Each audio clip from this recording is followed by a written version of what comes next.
우리가 사는 세상은 유명하고 능력 있는 사람이 되어야 한다고 가르칩니다.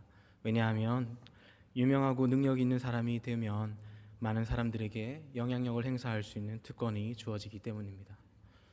성경을 읽다 보면 유명한 사람들이 많이 등장합니다. 아니, 유명해진 사람들이 많이 등장하는 것이죠. 평범하고 별 볼 일 없는 사람들이 유명해지는 이야기가 많이 있습니다. 그런데 우리가 쉽게 빠지기 쉬운 이 오해가 있다면 성경에 등장하는 사람들은 스스로 유명해지려고 했던 사람들이 그리 많지 않다는 것입니다. 대표적인 예로 오늘 등장하는 다윗이 그렇습니다. 우리가 성경의 위인들에 대해 생각할 때 오해하고 착각하는 것은 우리가 가진 세상적 가치관이라고 하는 그것으로 성경을 읽고 그것을 이해한다는 것입니다. 유명한 사람이 되어야 한다, 영향력 있는 사람이 되어야 한다는 것은, 이 생각은 성경적으로 순서가 맞지 않습니다. 하나님은 우리를 유명한 사람이 되라고 되게 하시려고 부르신 분이 아닙니다. 성경이 말하는 바른 순서는 하나님께서 별 볼 일 없는 사람을 통해서, 또 누구도 기대감을 가지지 않는 사람을 통해서, 또는 매우 평범하거나 또는 매우 형편없어 보이는 사람들과 함께 하신다는 것을 통해 어떤 사람이 유명해지는지를 우리에게 보여주고 있는 것이죠. 이 세상을 사는 사람은 누구나 세상적 가치관을 가지고 있습니다.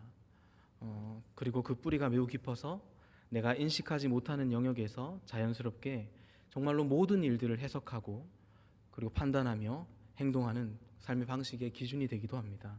이것이 저는 세상이 가지고 있는 힘이며 영향력이라고 생각합니다. 또 세상적 가치관은 하나님이라는 전능한 신, 창조주 그 신에 대한 그 말씀과 그 이야기에 대해서 자기중심적으로 해석하도록 우리에게 마음을 조정합니다. 그러한 힘이 있고, 그런데 우리가 이러한 힘을 무시하거나 관가해서는 안 됩니다. 여러분의 일상에서, 가정에서, 일터에서 하고 있는 일들을 자세히 한번 돌아보시면 좋겠습니다. 무엇으로 선택과 행동과 방향을 결정하고 있습니까? 그것이 하나님의 말씀입니까? 그런데 더 나아가서 내가 하나님의 말씀으로 그것을 결정하고 있다는 생각에 안도해서는 안 됩니다. 왜냐하면 하나님의 말씀을 내가 어떻게 이해하고 믿고 있느냐가 더 중요하기 때문입니다. 다르게 말하면 정말 그 말씀을 바르게 이해하고 있느냐. 제가 또 하나 다른 것에 대한 이야기를 좀 말씀을 드리면, C.S. 루이스가 쓴 스크루테이프의 편지라는 책이 있습니다. 이 책의 주인공은 성공한 악마 스크루테이프가, 그리고 또 그 조카 이제 신입 악마 윈 우드입니다. 스크루테이프는 발음이 어렵네요. 조카에게 환자라고 말하는 그리스도인들을 어떻게 하면 하나님으로부터 멀어지게 할 수 있는가, 그 기술과 그 방법과 요령에 대해서 32편의 31통의 편지를 써서 가르치고 대화가 오가는 내용입니다. 하나의 예를 들면 1장에 이런 얘기가 나옵니다. 한 남자가 도서관에 들어가서 책을 읽다가 갑자기 문득 영원이라는 생각을 하게 됩니다. 영원하다. 그 생각을 통해서 영적인 것과 죽은 후에 어떻게 될 것인가에 대한 근본적인 질문이 머릿속에서 일어나는 것이죠. 그래서 그때 이 삼촌 스크루테이프가 조카 위무드에게 조언을 하는데, 어떻게 조언을 하냐면 다음에 하라고 속삭여라, 이렇게 말합니다. 다음에 하라고 속삭여라. 이와 같은 이야기가 그냥 이야기가 아니고 지금 우리에게 당면한 문제입니다. 세상의 영향력에 의한, 그리고 사단이라는 영적 존재로부터 우리가 받고 있는 미혹과 유혹은 다음에 하라는 것이죠. 우리에게는 보다 시급하고 중요한 일이 있습니다. 그것은 한 남자가 책을 읽다가 문득 들었던 생각처럼 보다 근본적이고 영적이고 하나님께서 우리가 정말로 알았으면 하는 그것이 바로 시급한 것입니다. 사단의 속삭임이 있다면 하나님의 속삭임도 있습니다. 사단의 공격은 우리로 즉각적인 반응이 일어나지 못하도록 하는 것입니다. 우리는 너무나 쉽게 여기에 걸려 넘어집니다. 그래서 우리의 삶에 어떤 실제적인 또는 영적인 성장이나 영혼의 변화가 매우 더디게 또는 매우 없는 것처럼 느껴지게 되는 것입니다. 우리의 믿음의 영적 논리가 자리 잡지 못하게 하는 것입니다. 그래서 다른 더 중요한 것이 있는 것처럼 착각하게 만들고 그것에 집중하지 못하도록 만듭니다. 이것도 마찬가지로 세상의 영향력이고 악한 영들의 힘입니다. 그러면 하나님의 능력과 영향력이 하나님이 약해서 우리에게 변화가 없는 것인가? 절대로 성경은 그렇게 말하고 있지 않습니다. 그런데 왜 하나님의 능력이 나타나지 않게 보이는 것일까요? 그래서 저는 먼저 그 이유를 우리가 아는 것이 중요하다고 생각합니다.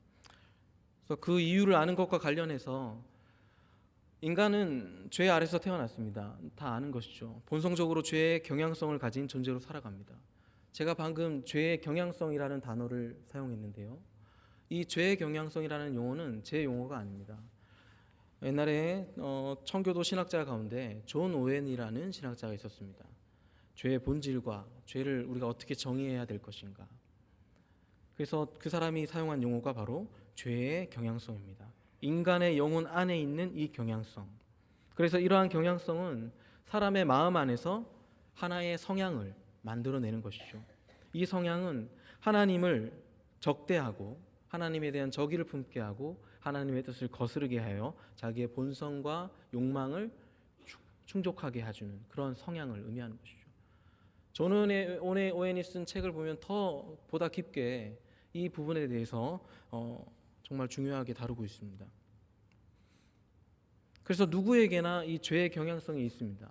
이것은 예외가 없습니다. 누구나 다 이 죄의 경향성으로부터 하나님에 대한 적의와 하나님에 대한 불순종의 성향을 가지고 있는 것이죠. 그래서 예수님을 영접하고 거듭난 사람의 평생의 과제는 자기 안에 여전히 남아있는 이 죄성이라고 하는 죄의 경향성이라고 하는 하나님을 거스르고 하나님에 대한 적의를 품게 만들고 자기의 욕망과 욕구를 살아가게 하는 이 경향성, 그것을 하나님께 다시 순종하도록 주께서 우리에게 주신 성령과 성령의 뜻과 함께 치열한 싸움을 통해 믿음의 성장과 성화의 과정을 경험하는 것입니다. 죄의 경향성을 가지고 있는 사람에게, 우리에게, 쉽게 말해서 우리에게 이 죄의 유혹이라는 것은 너무나 강합니다. 그래서 이 죄의 경향성을 가지고 있는 사람에게 가장 큰 유혹을 제가 생각해 봤을 때 얼마나 그것이 효과적이고 효율적이고 생산적이 있는 것인가, 그것을 우리가 원한다라는 거예요. 이러한 유혹을 이기는 것이 정말 쉽지 않습니다. 제가 어느 날 제 아들이 집에서 4살입니다. 장난감을 가지고 노는데 놀면서 불렀던 노래를 아내가 저한테 말해줬는데요. 노래 가사가 하나님 아빠 좀 혼내주세요. 아차했습니다. 제가 아이에게 했던 것에 대한 반응으로 돌아오는 것이죠. 저는 빠르고 효과적인 내가 가진 힘을 아이에게 강제한 것이죠. 훈육이라는 순종하게 한다는 명목하에서 그 아이를 내 뜻대로 빠르게 내 말에 복종하게 하기 위해서 쉬운 방법을 선택한 것입니다. 정말로 아이를 위한다면 기다리고 참아주고 인내하는 것이죠. 근데 이게 쉽지 않더라고요. 사랑하면 되는 줄 알았는데 노력해야 되는. 그래서 그런 순간이 올 때 숨을 고르고 생각을 집중하고 올라왔던 손을 다시 움켜잡으면서 나를 먼저 추스리는 게 우선인 거죠. 세상의 방식이 그런 거죠. 보다 더 빠른 것들을 만들어내고 있고 보다 더 빠른 방식으로 우리가 좀 더 나은 사람이 될 수 있다라고 계속 착각하게 만드는 것입니다. 더 많은 것들이 있겠죠. 그게 우리 몸에 배어 있다라는 거예요. 우리의 죄의 경향성이, 우리의 성향이 하나님도 우리가 다 해석하고 판단해서 내 입맛에 맞으면 입에 담았다가 안 맞으면 뱉는 거, 우리가 그걸 하고 있다는 겁니다. 그래서 그것이 우리의 주인이죠. 내가 주인이 아니라 그 죄의 경향성이 나를 주도할 때 주도권이 전혀 없는 것을 우리가 경험하게 되는 거죠. 어느 날 죄송합니다. 하나님께서 어떤 능력을 행사하시고자 하실 때, 나타내고자 하실 때 사람이라는 존재를 통해서 하신다는 것을 성경이 말하고 있고 우리는 그것을 기억해야 됩니다. 성경의 위인들에게 하나님께서 나타나셔서 하시는 일은 무엇입니까? 그들이 하나님을 찾은 것이 아니라 하나님께서 그들에게 직접 나타나셔서 그들을 부르시고 그들에게 자신의 존재를 알리시며 믿음과 순종을 요구하십니다. 믿음과 순종은 우리의 몫이에요. 그리고 그 크신 하나님에 대한 믿음과 순종을 통해 하나님의 역사가 일어나는 것을 그들이 보는 것입니다. 그들의 공로가 전혀 없는 것이죠. 믿고 순종하였는데 능력은 하나님께로 나온 것이죠. 하나님의 구원과 하나님의 영광을 드러내는 일에 그 사람이 참여할 수 있는 은혜가 믿음과 순종 가운데 있었던 것을 성경이 말해주고 있습니다. 세상이 하나님의 이름과 그분의 영향력을 지우려고 하는 것도 큰 문제이지만 보다 더 시급한 문제는 내 안에 하나님에 대한 이름, 희미해졌다는 것이죠. 확신이 약해졌다는 것이죠. 제가 최근에 또 한 가지 깨달은 것이 있는데 바로 위기감입니다. 위기감. 제가 지난 목요일, 며칠 전인데 지난 목요일 날 금요일 새벽 예배를 준비하기 위해서 교회에 있다가 저녁을 먹기 위해 잠시 집에 들렸습니다. 아내와 아들과 집에서 밥을 먹는데 제 아들 여명이가 갑자기 아빠 오늘도 교회 가? 교회 갔다 왔는데 교회 가? 이렇게 아니 안 가 그랬더니 울더라고요. 저는 좋아할 줄 알았습니다. 제가 집에 왔으니까. 그래서 당황했는데 아내가 먼저 아이에게 한 말이 있더라고요. 아빠가 가면 네가 보고 싶어 했던 동영상을 태블릿 PC로 보여줄게. 제가 로보카 폴리에게 밀렸습니다. 근데 위기감이 들더라고요.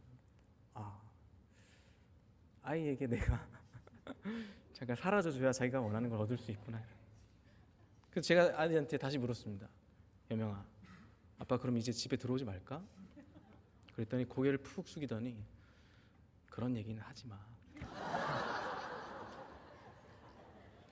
못 믿으시겠죠? 그런 말을 합니다. 그런 얘기 하지 말라. 제 난처하니까. 동영상은 봐야겠고. 여러분은 어느 때 위기의식을 느끼십니까? 위기의식은 우리에게 낯설지 않은 것이에요. 낯설지가 않습니다. 우리는 매 순간 위기감을 갖고 살아요. 어떻게 먹고 살까? 세상이 어떻게 돌아가나? 내 자녀 어떻게 먹일까? 위기의식이 있어요. 근데 한 번도 이 위기의식을 넘어가진 못하는 거예요. 위기의식이라는 테두리 안에 갇혀 있는데 그걸 넘어가지 못하는 우리의 한계가 있습니다. 세상이 그렇게 만들기도 하지만 우리 내면의 문제가 이 위기의식에 대한 감각이 있지만 이것에 대한 어떻게 해야 될지 모른다는 거예요. 그건 믿음의 문제라고 하고 순종의 문제라고 하는데 너무너무 어렵죠. 그런데 저는 이 말씀을 준비하면서 그런데도 지금까지 이렇게 내가 어떻게 살아가고 있는가 생각할 때 참 은혜다. 하나님 은혜다. 나는 생각할 때 늘 위기라고 하는데 하나님은 많은 것들을 베풀어 주셔서 사랑하게 하시고 살아가게 하시고 먹이시고 내가 누울 곳과 내가 일할 것들을 주고 계세요. 분명히 주고 계시는데 나는 입술로는 어떻게 살지 자꾸만 내가 어떻게 살지에 대한 문제를 내 문제로만 내 일로만 여기는 거예요. 하나님의 일입니다. 나를 살리시고 먹이시는 일은 그 하나님의 일인데 벌써부터 그런 이제 우리의 위기의식이 있습니다. 성경은 엄하게 경고하기도 하지만 변함없으신 하나님의 사랑을 끊임없이 보여주면서 우리로 하여금 하나님을 신뢰해야 된다, 하나님을 믿어야 된다라고 계속해서 가르쳐주고 있습니다. 여기까지가 서론입니다. 제가 사무엘상 17장에 보시면은 1절에 갑자기 블레셋 사람들이 등장하고 그들이 군대를 모아서 싸우려고 왔다고 합니다. 어디까지 들어왔냐면 유다 안쪽으로 들어온 거예요. 접경 지역에 살고 있습니다. 유다 지역 서쪽 해안에 이들이 자리 잡고 있는데 여호수아 때 다 정복을 못한 거예요. 근데 재밌는 것은 이 이스라엘의 왕권이 하나님 안에서 강력하면 그들이 쳐들어오지 못했어요. 그런데 성경을 보시면 16장을 자세히 읽어보시면 하나님께서 사울 왕을 버렸다라고 말씀하시고 14절에서 여호와의 영이 사울 왕에서 떠나 여호와께서 부리시는 악령에 의해 영적으로 정신적으로 고통을 받았다 이렇게 말합니다. 그리고 바로 17장으로 넘어가면서 바로 그때에 이렇게 블레셋이 쳐들어오죠. 항상 노리고 있는 것입니다. 항상 빈틈을 찾고 있는 것입니다. 근데 그 빈틈이 열리면 순식간에 우리의 내부에 들어와서 우리의 온 마음을 장악해버리죠. 사울 왕의 하나님으로부터의 자격 박탈과 영적 권위의 상실이 이스라엘의 안정과 직결하는 것을 보여주고 있는 것입니다. 하나님이 이스라엘과 함께하지 않으신다는 것을 보여주는 것이 아니라 이스라엘이 하나님과의 관계에서 하나님을 불신하고 불순종하고 언약에 충실하지 못할 때 어떤 결과로 이어지는지를 보여주는 것이죠. 왜냐하면 하나님과 이스라엘의 관계가 언약으로 맺어진 관계이기 때문이에요. 하나님께서 이스라엘을 출애굽하시고 광야를 지나 시내산에서 언약을 맺으십니다. 나는 너의 하나님이 되고 너희는 내 백성이 되리라. 영원한 종속관계로 묶어놓으실 때 하나님께서 순종의 복과 불순종의 복, 저주를 신명기에 말씀하시죠. 모세가 가나안 땅에 들어가기 직전에 자기는 못 들어가지만 들어가는 2세대들에게 그걸 말해줘요. 순종해라. 그러나 불순종의 결과는 너희 땅 자녀와 너희 땅이 외부의 적들로부터 유린당하고 공격을 받을 것이다. 그것을 말해주는 것입니다. 언약의 관계에서 틀어짐으로써 오는 위협과 원수로부터의 공격이 지금 이스라엘 상황을 이스라엘을 장악하고 있는 것을 보여주는 것입니다. 우리는 이 부분에서 좀 생각해야 할 것이 있습니다. 그것은 우리의 삶에서 경험하는 무력함과 패배감의 원인이 어디에 있는가라는 것이죠.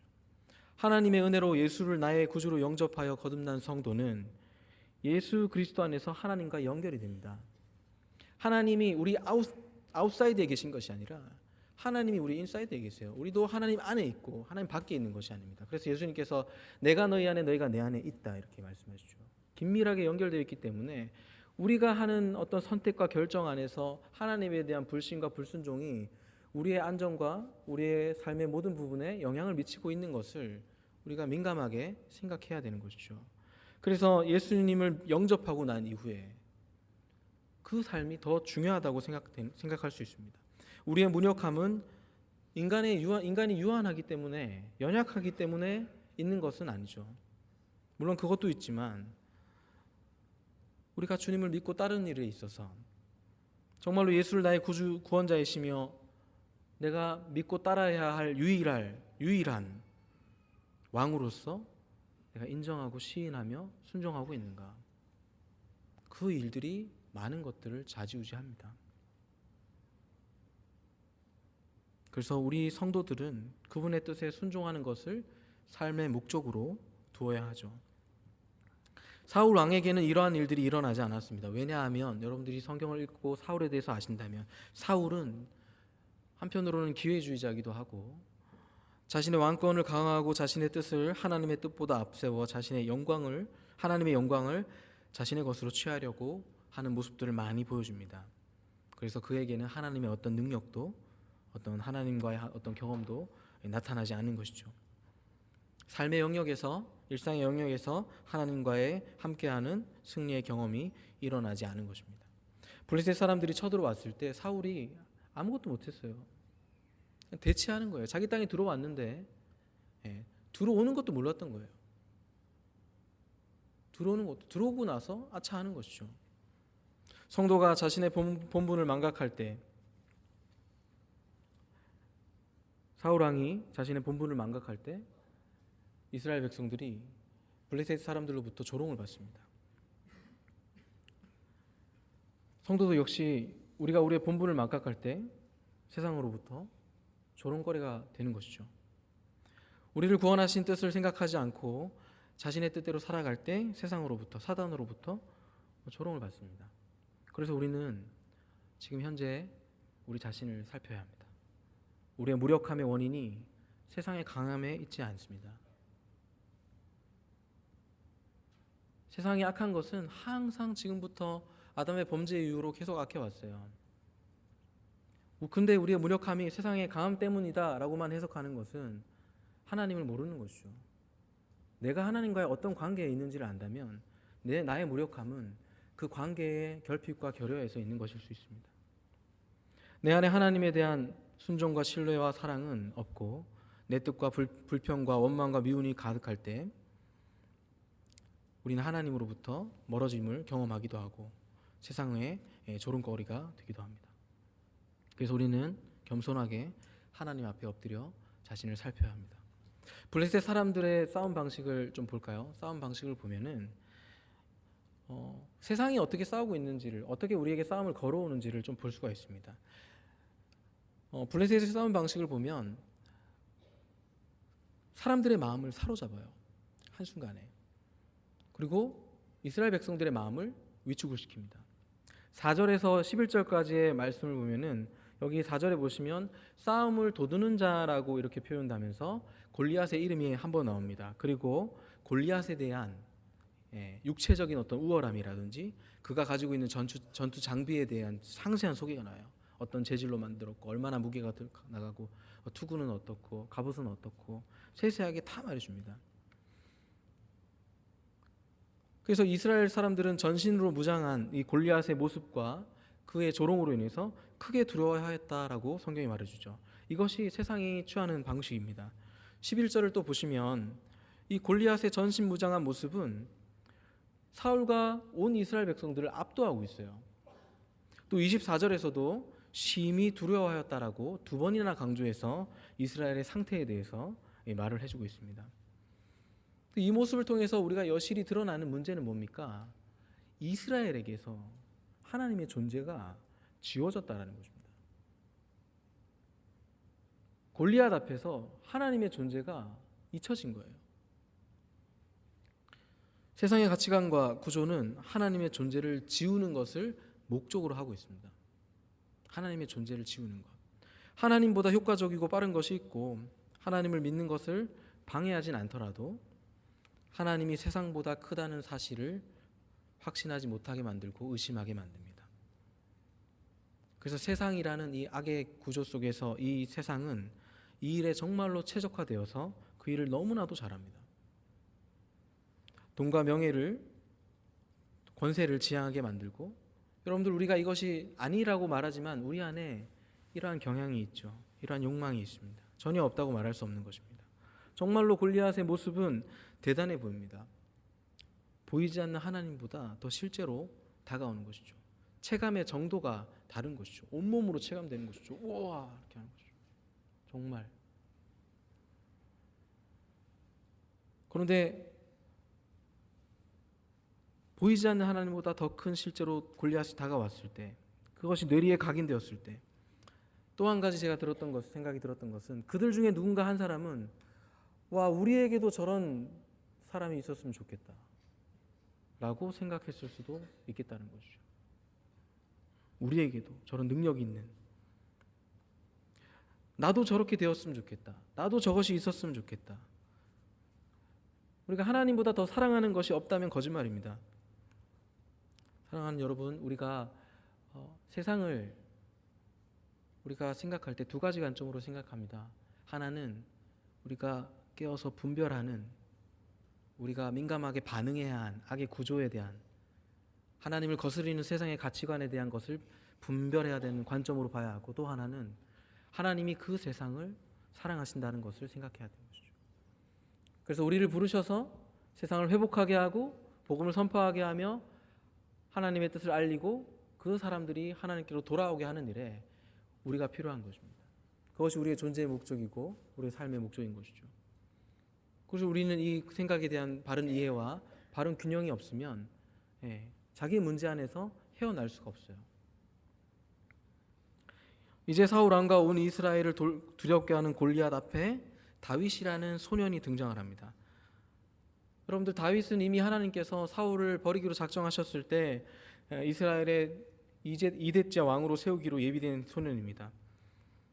그런데 하나님께서 사울 왕을 버리셨다고 해서 이스라엘까지 버리신 것은 아니죠. 또 보면은 다윗의 등장이 굉장히 우연처럼 보입니다.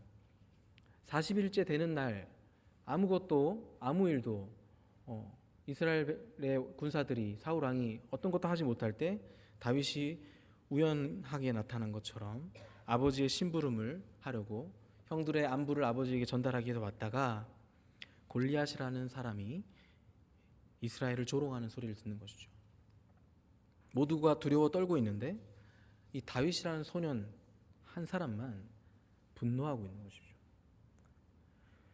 세상에서 일어나는 일의 대부분은 무엇입니까? 세상의 악함, 부조리, 불의함, 불공정. 우리가 그러한 것들을 볼 때 우리 마음에 어떤 마음이 들어요? 분노가 치밀어 오지 않습니까? 분노가 치밀어 올라요. 그런데 여러분 잘 생각해 보십시오. 그런데 우리가 하나님의 이름이 조롱받고 있다는 것을 생각할 때 분노하신 적 있습니까? 어떻게 하나님이? 여러분들 교회가 잘못하고 교회 목사들이 죄를 짓고 장로라는 이름과 권사라는 이름과 그런 이름, 성도라는 이름을 가진 사람들이 죄를 짓고 언론상에 나오면 우리의 태도가 어떻게 나옵니까? 칼같이 그들과 구분해서 저들과 우린 다르다라고 여겨버려요. 예. 그런데 우리는 모르죠. 그 사람이 어떤 배경과 어떤 삶 가운데 하나님을 믿게 되고 성도로서 살아왔는지 모릅니다. 우리는 그 사람의 단면만 볼 수밖에 없어요. 그런데 우리는 그 순간 철저하게 분리하고 반대편에 서서 세상 사람들과 똑같이 욕을 하고 비판하고 나는 저들과 다르다라고 우리의 입장을 취해버려요. 근데 재밌는 것은 뭔지 아세요? 어떤 사람이 정말 세상에 많은 유익을 끼치고 영향력이 있는 뭔가를 했을 때 그 사람이 나는 하나님 믿어요 하면 어느 순간에 그 사람 옆에 서 있습니다. 같은 믿음을 가진 사람인 것처럼 우리 교회 믿는 사람 다 원래 이래 이런 거죠. 얼마나 우리가 간사한지, 얼마나 태세전환이 빠른지. 그런데 분노는 일어나지 않아요. 세상의 부조리함과 죄에 대해서 우리가 애통해하고 분노하고 아파하고 간구해야 되는 것도 맞다면 우리는 이 땅에 하나님께서 세우신 교회의 타락과 교회의 부패와 교회의 부조리를 볼 때 말세다라고 하는 표현이 아니라 정말 하나님 앞에 애통해야 되는 것이 우리가 해야 되는 것이 아닙니까? 한 교회, 하나의 교회. 그래서 우리가 이런 영적인 감각이 좀 깨어 일어났으면 좋겠어요. 나의 일처럼 저 사람들이 때문에 교회가 욕을 먹지 이게 아니고 또 주님의 이름이 하나님의 이름이 조롱을 받는구나. 긍휼히 여겨주시옵소서. 죄에서 돌이키게 하여 주시옵소서. 죄송합니다. 누가 주시는 거 아니죠? 그런 마음이 있어야 되지 않나요? 다윗이 어떻게 하나님의 군대인 이스라엘이 어떻게 이렇게 저 짐승과도 같은 민족에게 유린당하고 조롱을 받고 있는가?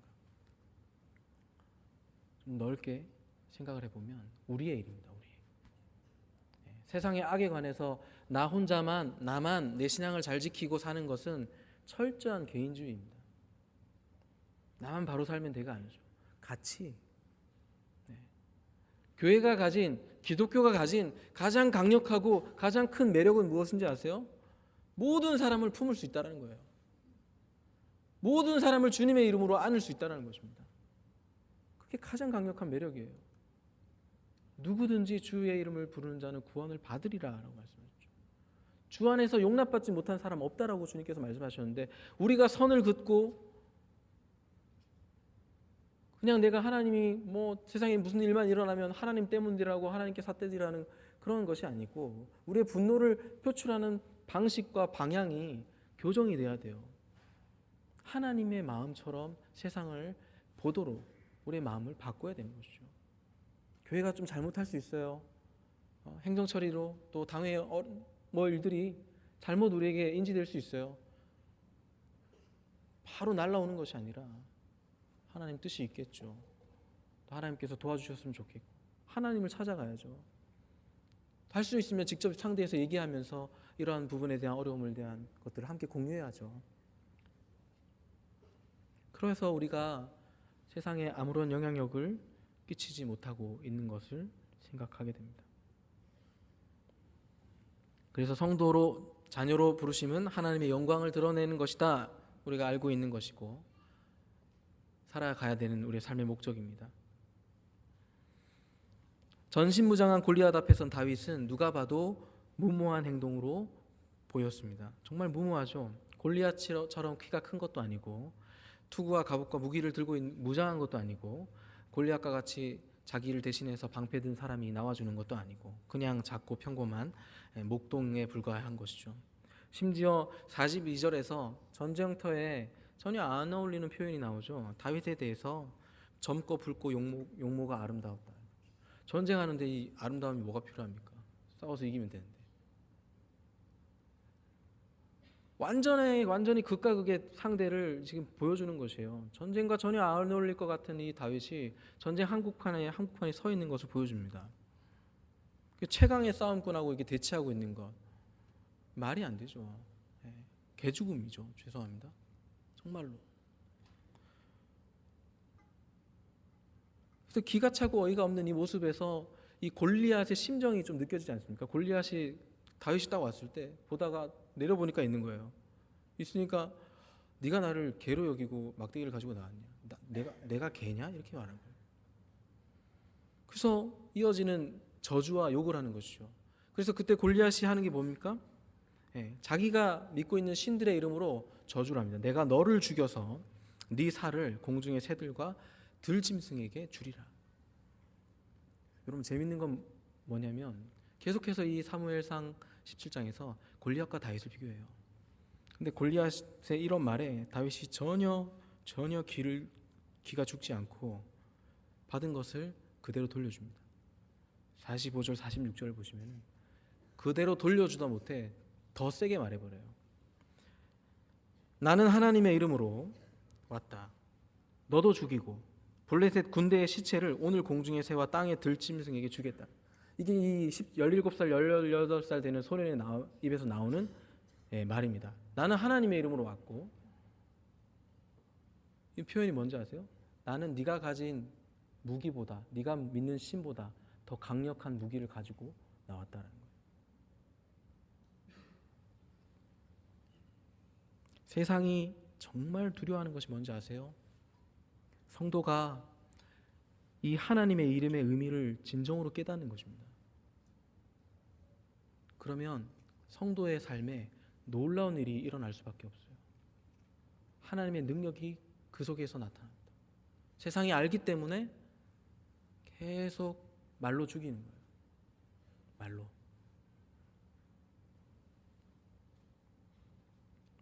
그래서 불안감을 조성하고 자기를 따르지 않으면, 이걸 선택하지 않으면, 이걸 하지 않으면 불이익이 일어나고 잘못될 것이다라는 헛된 거짓된 염려로 계속 우리를 마지못해 선택하게 하게 만들고, 하나님을 마치 정말 하나님 어쩔 수 없어요 이렇게 하나님 앞에 자기 입장을 변호하면서 하나님의 뜻을 거절하게 만드는 그런 세상의 힘을 우리가 어떻게 감당할 수 있겠습니까? 다윗은 골리앗의 저주에 이어서 자기가 가진 무기가 얼마나 강한지를 말했습니다. 45절에서 더 자세하게 너는 칼과 창과 단창으로 내게 나아오거니와 나는 만군의 여호와의 이름 곧 네가 모욕하는 이스라엘 군대의 하나님의 이름으로 내게 나아가노라. 이 말은 다윗이 골리앗에게만 한 말이 아니에요. 이 말을 할 때 모든 사람들이 다윗과 골리앗이 하는 말에 집중될 수밖에 없습니다. 굉장한 긴장 상태에서 사울 왕도 듣게 되고 이스라엘 사람들도 듣게 되고 이스라엘 군대도 듣고 블레셋 사람들도 다 듣는 말입니다. 지금 누가 더 세냐, 어느 신이 더 세냐의 문제가 그들의 민족 간의 운명을 결정짓는 중요한 싸움으로 그들의 집중을 하고 있는 것이죠. 전쟁 한복판에서 다윗이 하는 것은 하나님의 이름을 외치는 것입니다. 다윗은 주저없이 하나님의 이름을 외치고 자기의 정체성을 드러내요. 그리고 더 나아가서 잠들어 있는 이스라엘의 영혼을 깨우고 있는 것입니다. 우리 하나님이 계신다라는 것을. 사랑하는 여러분, 다윗의 이런 용맹함과 담대함이 어디서 나오는 것일까요? 중2병 걸린 이런 객기를 부리는 것입니까? 한번 자기 한번 불사해가지고 이스라엘 사람들이 저 소년도 나가 싸우는데 우리도 싸우자 이렇게 만들려고 나간 것입니까? 다윗이 왜 그럴 만한 이유가 없잖아요. 싸움에는 목적이 있습니다.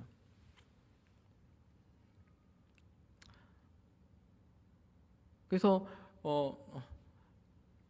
성도가 우리가 하나님을 믿을 때 우리가 마땅히 가져야 하는 세계관이 있습니다. 가장 기본적으로 우리가 늘 알고 있는 그 하나의 세계관은 하나님이 세상보다 크시다라는 거예요. 이에 대한 마음의 믿음과 확신과 고백이 없이 우리는 세상의 싸움에 전투에 나갈 수가 없어요. 그래서 내 안에 세상보다 크신 하나님이 계신다라는 것을 내가 확신하고 그것에 사로잡힌 가운데 우리 날마다의 삶 가운데 싸움을 맞닥뜨려야 되는 것이죠. 예수님께서도 요한복음 16장 33절에서 제자들에게 이렇게 말합니다. 이것을 너희에게 이름은 너희로 내 안에서 평안을 누리게 하려 함이라. 세상에서는 너희가 환난을 당하나 담대하라. 내가 세상을 이겨노라. 우리는 이 본문을 읽을 때 너무나 익숙한 이야기죠. 너무나 익숙한 이야기. 그래, 골리앗이 물맷돌로 죄송합니다. 다윗이 물맷돌로 골리앗을 이겼어. 근데 본문을 잘 읽어보세요. 다윗이 골리앗을 이길 때 골리앗을 물맷돌을 던져서 머리에 박히게 했을 때 그때 이긴 것이 아니라 다윗이 이미 압도적으로 이기고 있는 상태에서 결과가 나온 것이에요. 객관적으로 볼 때 골리앗이 크고 강해 보이지만 조금만 다르게 보면 아주 작은 소년을 이기기 위해서 전신을 무장해서 나온 골리앗의 모습을 볼 수가 있습니다. 싸움을 전혀 할 수 없는 이 소년 앞에 전신을 무장해가지고 또 방패든 사람을 앞세워서 그 소년 하나 이기려고 나오는 골리앗의 모습을 보는 거예요. 또 한 가지는 뭡니까? 다윗의 관점이에요. 다윗이 볼 때 골리앗의 모습은 덩치만 컸지 물매로 던지면 맞을 곳이 많은 그런, 자기가 지금까지 양을 지킬 때 사자와 곰을 죽였을 때의 그 짐승과 별반 다르지 않게 보이는 거예요. 한 방이면 끝난다는 거예요. 이게 다윗의 관점입니다. 다윗이 양을 지킬 때도 두려움이 있었겠죠. 실제 능력에 있어서 이미 다윗이 골리앗을 압도하고 있었던 것을 보여주면서 다윗도 그것을 알고 있었다는 거예요. 절대로 지지 않는다는 것을 아는 거예요. 이길 수 있을까? 물맷돌 5개로 충분한가? 한 20개, 30개는 연속으로 던져 이기지 않을까? 이게 아니고 다른 확신이 그 안에 자리 잡고 있습니다. 여기까지만 보면은 욕 배틀입니다. 누가 욕을 더 잘하냐? 다윗이 더 세게 나갔어요. 근데 싸움은 실전이죠. 싸움의 목적에 대해서 46절에서 47절에 뭐라고 말합니까? 다윗이, 이스라엘은 20세가 돼야만 전쟁에 나갈 수가 있어요. 객기를 부리려고 나간 것도 아니고 다윗이 이 싸움에 임할 때 분명한 목적이 있었다는 것입니다. 그 목적을 3가지로 말해줍니다. 기록된 대로 온 땅으로 이스라엘의 하나님이 계신 줄 알게 하기 위해서. 그리고 2번째는 뭡니까? 여호와의 구원이 칼과 창에 있지 않음을 알게 하기 위해서. 그리고 3번째는 전쟁은 여호와께 속한 것이다. 하나님에 대한 이 이해가 세상을 분명하게 보는 관점으로 이어지는 것이죠. 하나님 중심에. 그래서 이 3가지는 세상의 가치관과 구조의 정면으로 맞서는 것입니다. 근데 이 정면으로 맞서지만 사실 저는 이 맞선다라는 표현이 맞지 않다고 생각해요. 맞설 수 없는 것이죠. 어떻게 거짓과 진리가 함께 동등한 위치에서 맞설 수 있겠어요? 압도하는 것입니다. 오늘 설교 가운데 제가 핵심이라고 여겨지는 부분이 바로 이 부분입니다. 하나님이 우리와 함께 계시고 세상의 구조와 가치의 강력함으로 이기는 것이 아니라, 우리가 그와 같은 방식으로 이기는 것이 아니라 하나님이 우리의 강력한 무기가 되시고 하나님께 있다는 것입니다. 그리고 모든 전쟁은 하나님께 속하여 있다는 것이죠. 그래서 마지막 3번째, 전쟁은 여호와께 속한 것임을 우리가 생각할 때 우리는 세상을 바라보는 방식의 변화가 필요합니다. 이 땅에 많은 전쟁이 아직도 일어나고 있고 많은 사람들이 죽어가고 있고 고통을 받습니다. 난민들이 생겨나고 있고. 근데 여러분들 이걸 인정하실 수 있습니까? 이것이 하나님의 허용하심과 주권 아래서 이루어지고 있다라는 것. 우리는 그 일이 일어날 때 그 사건의 단면만 봅니다. 누가 죽었고 전쟁의 아픔의 참상만 봅니다. 그런데 그 일 속에서 구원의 역사도 같이 일어나요. 그들이 그 지역을 떠나면서 복음을 경험해요. 하나님의 사람을 만나요. 하나님에 대한 인식을 경험해요. 그러한 어떤 사실적인 증거들을 우리에게 또 말해주고 있습니다. 더 나아가서 때로는 나 개인의 낮아짐과 연약함과 비참함을 통해서도 하나님께서 당신의 일을 이루실 수 있다는 것을 인정해야 되는 것이죠. 사랑하는 여러분, 이제 골리앗과 다윗의 말싸움이 끝났습니다. 단순히 누가 더 욕을 더 잘하냐, 누가 더 기선을 잘 제압하냐, 그 문제가 아니고 싸워서 누군가를 죽여야 되는 것이고, 그 싸워서 죽임을 통해서 운명이 결정이 되는 것입니다. 말로는 우리가 못할 일이 없습니다. 말로는 천냥빚도 갚을 수 있고, 말로는 누구나 다 성인 군자가 될 수도 있습니다. 근데 성도는 말만 하는 사람들이 아니라 삶으로 보여야 되죠. 하나님이 살아계신 것을. 그래서 이 말씀 준비하면서 제가 인생은 실전이다. 근데 말하면서 참 제가 부끄러워지더라고요. 제가 이런 말을 할 수 있을 때가 된 건가. 참 이렇게 부끄러움이 있었습니다. 하나님은 말만 잘하는 천명의 사람들보다 한 번이라도 하나님 말씀에 귀를 기울이고 그 말씀에 순종하고 하나님이 기뻐하시는 뜻을 위하여서 자기를 내어드리는 그 한 사람에게 더 기쁨과 만족을 누리십니다. 다윗은 골리앗이 자기에게 다가올 때 빠르게 달렸습니다. 빠르게. 그리고 연속 동작으로 빠르게 달리면서 주머니 속에서 물맷돌 하나를 꺼내가지고 물매에 걸어가지고 정확하게 골리앗의 이마에 맞추죠. 근데 성경을 보시면은 골리앗 이마에 박혔다라는 것이죠. 여러분들, 이것이 우연한 한 방일까요? 우연한 한 방. 우리는 우연한 한 방을 기대하며 살아가는 것일지도 몰라요. 갑자기 어느 순간 내 신앙이 점프하기를 바라는. 나는 아무것도 하지 않는데 하나님이 나를 이렇게 고양시키시고 나를 이렇게 변화시켜 주시기를. 그러실 수도 있겠죠. 그런데 성경을 잘 보시면 하나님이 우리에게 어떤 반응을 요구하세요. 순종을 요구하세요. 자기에게 나아오기를 원하세요. 우연한 승리가 없다라는 것입니다. 우리가 조롱받는 것도 우연히 조롱받는 것이 아니에요. 우리가 그렇게 만든 것입니다. 다윗이 던진 물맷돌, 원샷 원킬이죠. 다윗은 자기에게 주어진 양을 치는 그 자리에서 최선을 다해서 양을 지켰습니다.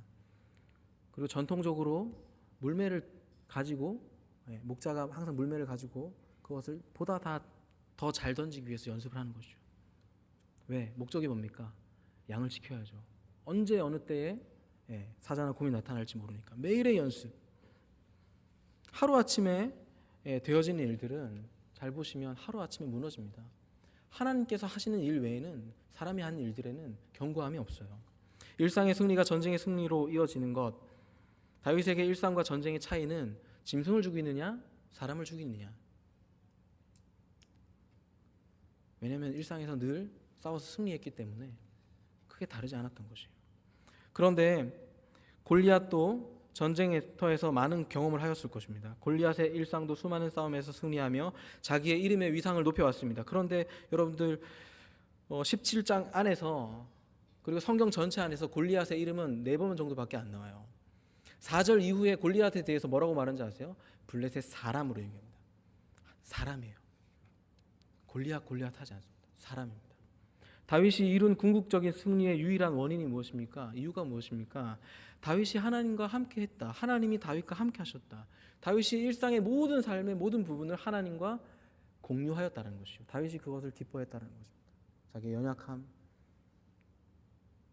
자기가 한 승리가 하나님께 영광으로 돌려드리는 것. 시편을 읽어보시면 우리가 잘 알 수 있습니다. 시편에 다윗이 얼마나 하나님하고 씨름하고 하나님을 사랑하고 하나님 앞에서 자신의 그런 영혼에 고뇌한 것들이 많이 나오지 않습니까? 다윗은 정말 외롭고 연약한 그런 막내 아들로 업신여김을 받았지만 위축되거나 슬퍼하거나 외로워하거나 자기 연민에 빠지지 않았어요. 왜냐하면 하나님이 누구신지 알았고 그 하나님이 나와 함께 하신다는 것을 믿었기 때문입니다. 그래서 다윗은 양을 지킬 때도 하나님 오늘 잘 넘기게 해주세요. 기도만 하지 않았어요. 문제가 생기면 직접 나가 싸웠습니다. 근데 그때 그 기도가 뭡니까? 내가 싸울 때 주님 함께 해주세요. 그렇죠? 가만히 기도만 하는 것이 아니라 내가 싸울 때 함께 해주세요. 함께 하실 줄 믿습니다. 그것이 사람들이 볼 때는 우연한 한방처럼 보이지만 하나님이 생각할 때는 하나님과의 친밀한 관계에서 당연하게 나오는 결과일 수밖에 없어요. 사랑하는 여러분, 이제 말씀을 맺겠습니다. 하나님의 이름을 가진 성도가 가장 먼저 싸워야 할 싸움의 대상은 바로 자기 자신임을 우리가 알고 있습니다. 거짓된 세상의 가치관과 그 위협에 위축되어 있는 자신의 영혼에게 먼저 진리와 복음을 선포하는 것입니다. 다윗이 위기 때마다 자기 자신에게 이렇게 말합니다. 너는 어찌하여 내 영혼아 내가 어찌하여 불안하여 하는고. 너는 하나님을 바라라. 너는 네 얼굴을 도우시는 하나님을 인하여 네가 오히려 기뻐하리로다라고 자기 영혼에게 먼저 말합니다. 먼저 자신에게 말하는 훈련을 하세요. 습관을 들이세요. 하나님 오늘도 나와 함께 하시고 내가 하나님의 뜻에 합당한 삶을 살겠다. 하나님 나의 하나님이십니다. 하나님 세상보다 크십니다. 하나님 나의 구원자십니다. 하나님 나를 사랑하십니다. 내가 내 영혼의 말을 해주는 것. 너무나 중요한 것이죠. 어쩌면 하나님께서 여러분들과 싸우고 계신 줄인지도 모릅니다. 세상과의 싸움은 결정이 되어 있어요. 이미 예수님께서 승리하셨다고 말씀하셨어요. 그런데 하나님께서 믿음이 없고 불신하고 불순종하는 우리를 향해서 계속 나를 믿어라. 내가 함께한다. 내가 너와 함께하겠다. 우리의 의식과 우리의 내면의 연약함에 뿌리 깊이 박혀있는 그 죄성을 걷어내기 위해서 하나님께서 일하고 계시는 것이죠. 내 안에 불신과 불순종이 있습니다. 교만과 나태가 있습니다. 음란과 정욕과 욕망이 있습니다. 하나님의 이름으로 싸우시기 바랍니다. 사랑하는 성도 여러분, 다윗이 승리의 전리품을 취한 것처럼 우리의 삶에도 여러분들의 삶에도 승리의 전리품을 취하는 그 은혜가 있으시기를 주님의 이름으로 축복합니다. 이 시간 함께 찬양하시겠습니다. 찬송가 406장 찬양하시면서